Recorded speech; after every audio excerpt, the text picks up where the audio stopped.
Greetings, viewers.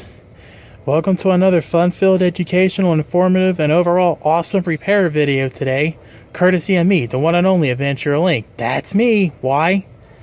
Because it's YouTube, and on YouTube, unless you're Michael Jackson with his popcorn reading the comments, we make videos on YouTube. Additionally, out of all the social media accounts I happen to have control over, you decided to get me on YouTube. How the heck are you? Welcome aboard. Glad you're watching.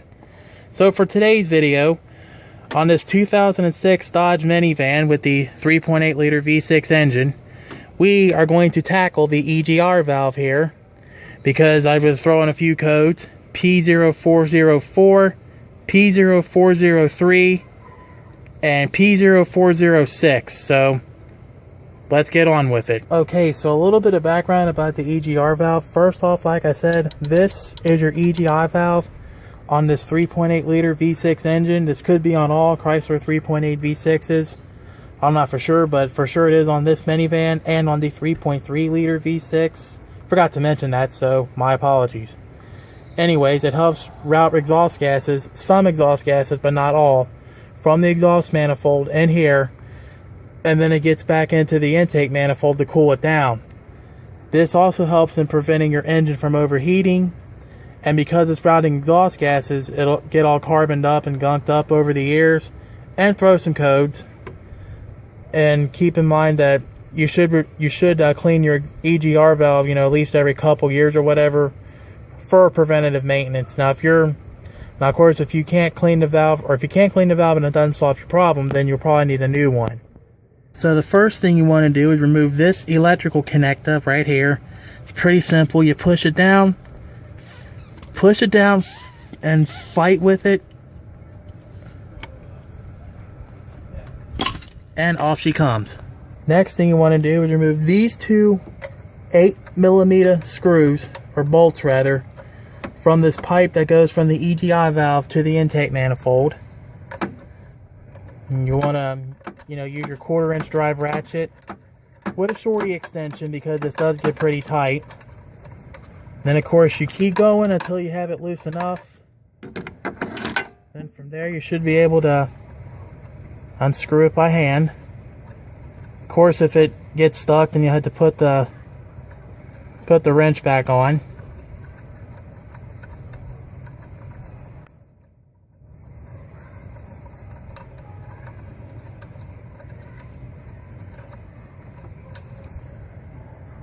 There's one.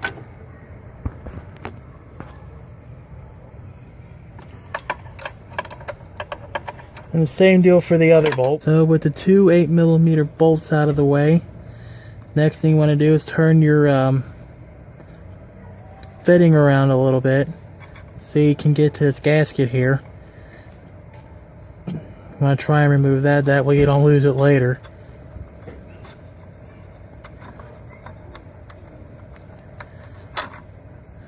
Of course, you may want to look over the gasket too. This one still looks to be in relatively good shape, so we're going to reuse that. Okay, so the next thing you want to do is remove two 10mm bolts. Unfortunately, you probably can't see them from this angle. Most likely you can't. So you have to play the touchy-feely game to find them. It's like I said, it's a 10mm bolt. What I've got here are two shorty extensions. You either have to get clever with those, and or one of those little U-joint things for sockets.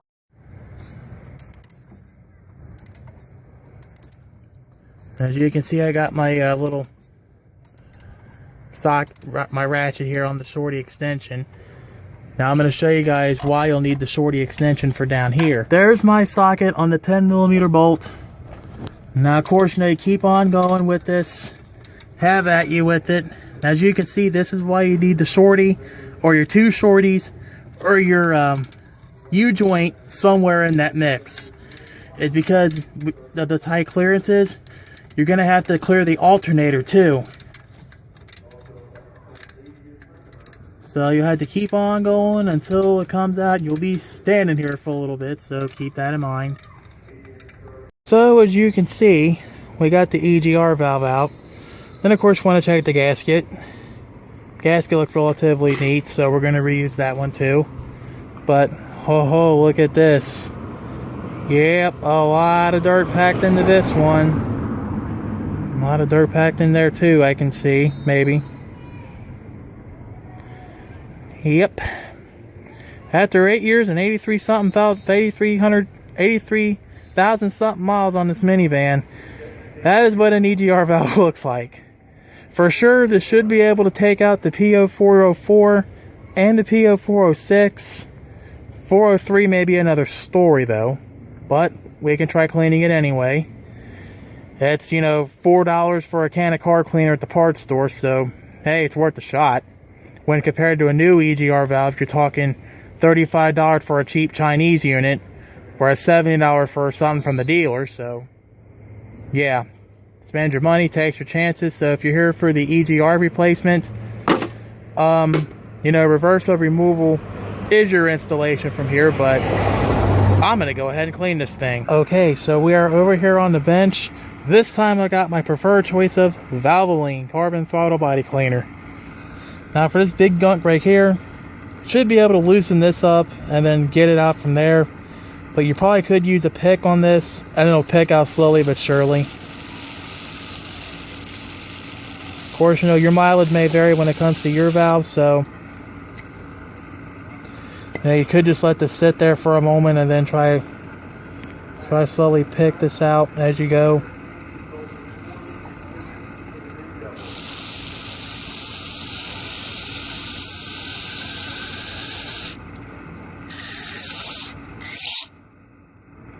Yeah, all that brown stuff belching out of there. And of course, you don't want to forget to spray inside here too, for where this is where it bolts into the intake. Don't forget to nail that in there and clean all that out. And also, just happened to notice something in this little snap ring here. Probably could use a snap ring pliers, pop the snap ring out, and then you could probably take it apart further from there and clean it deeper. And with the EGR cleaned out, or if you got a new one, like I said before, reversal removal is your installation. But I do got some tips to ease frustrations. First off, here's your gasket. You want to screw it in. You want to screw the bolts onto where the gasket compresses onto the EGR valve like so. That's one thing I gotta say, I gotta give Chrysler credit for. One of the things.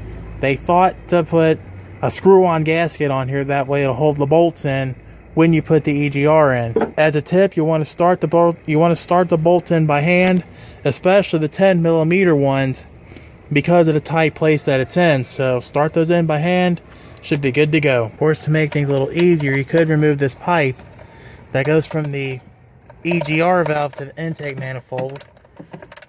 There are two 8mm bolts that secure this end of the pipe to the intake manifold. These are a different style of bolt from before, where it actually bolts into the valve, so just so you know that. Then of course, when you get a feel of the bolts out far enough, then you put your ratchet down.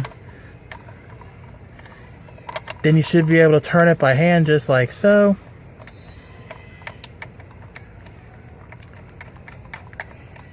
Keep on going until out she comes. See? Different style from before. Then of course you do the same with the other one here.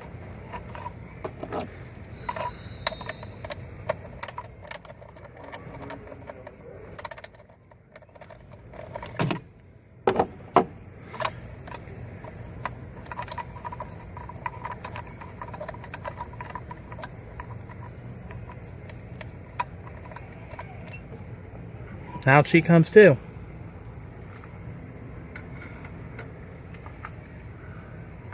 And then you pop this off and then carefully route it out of the way of the throttle cable, then there's your pipe. Okay, so from here you clear the code, take it for a drive, and that's it. You're all done. So that's all there is to replacing and or cleaning your EGR valve on your 2006 Dodge Grand Caravan with the SXT package, though this should pretty much apply to all 4th gen Chrysler and Dodge minivans as a whole, regardless of 3.3 or 3.8 liter V6, let alone if it would work on all 3.8 or 3.3 liter applications. Anyways, I am Adventure Link. Just want to say thank you again for watching. I appreciate you watching my videos. Hopefully you got something from this video and hope you learned something from it. Hope this video leads you to a successful diagnosis or repair. And with that being said, you want to know what I also appreciate? Your rates and subscriptions. You can do it down in the video description of each and every video on YouTube. The buttons are there. Mine are no exception. And if you have any questions, comments, concerns, praise, criticisms, well wishes, prayers, etc., but no flames, fighting, spam, baiting, or other such bullcrap, I would ask that you take it down in the comments section. If you have any questions about the Chrysler minivans as a whole, which covers things from Chrysler, Dodge, and Plymouth, then hit up the Chrysler Minivan Fan Club forum, or you can join up the Chrysler and Dodge Minivan Owners Group on Facebook. Search the groups, post your questions, join up, and the fine folks at either medium will answer your questions for you in a timely manner. Starting to get warm outside, so stay cool, stay hydrated, eat right, stay healthy, stay in the shade, don't let others push you around. And this is Adventure Link signing off with the wise words of wisdom from Eric the Car Guy, reminding you guys and gals to be safe, have fun, and stay dirty. Work hard, have fun, make history. Have a nice day. Until next time, catch you on the flip side.